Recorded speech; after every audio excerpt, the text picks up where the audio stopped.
I really need a promotion. How am I going to get it?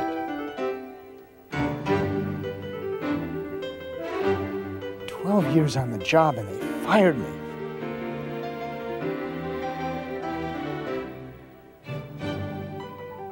I'm really nervous about this job interview. How am I going to stand out from the crowd? Susan Seach lost her job, and it turned out to be the best thing that ever happened to her. I helped her start her own business, which is thriving now. And you can do it, too, with just a few simple tips. How a man can pursue his passion and get a paycheck. And I want to find out about this one when we get back. Joining us is the author of How Do I Find the Right Job? David Bowman. A lot of times in life, we have to learn we really hate our jobs, and we got to go do it anyway. Well, take charge of your life, take charge of your career, and if you're hating it, then go find what it is you want to do and go do it. It's a free country. Get some counseling. I'm available. Don't ever give up that hope.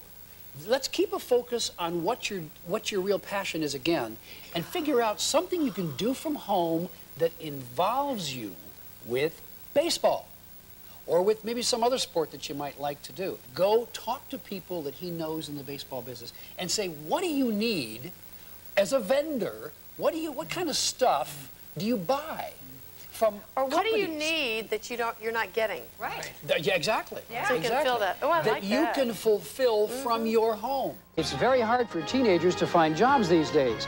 I'll show you how to help your kids find the right jobs. David, a recent study indicated that child labor law violations are up 150% in just the last 5 years. What constitutes a violation? Well, all kinds of violations, Gary, but of course, underage teenagers working in sweatshops, as we just saw, is a major area, of course, and some of them working for $2.50 an hour in deplorable conditions. Other areas, for instance, the three-day crackdown that they talked about, 7,000 violations in 3,400 businesses. Incredible in just 3 days. Areas such as teenagers working too many hours in fast food shops. Example, kids working around very heavy machinery, cleaning, slicing equipment, and so on. And, of course, safety law violations that are just all over the wall.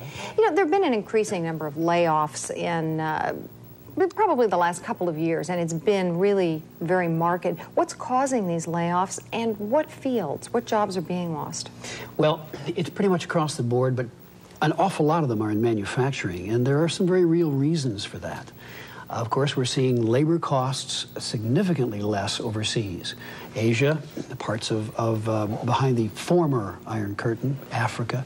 So jobs, manufacturing jobs, are going to the place where the costs are the least. But even the service business.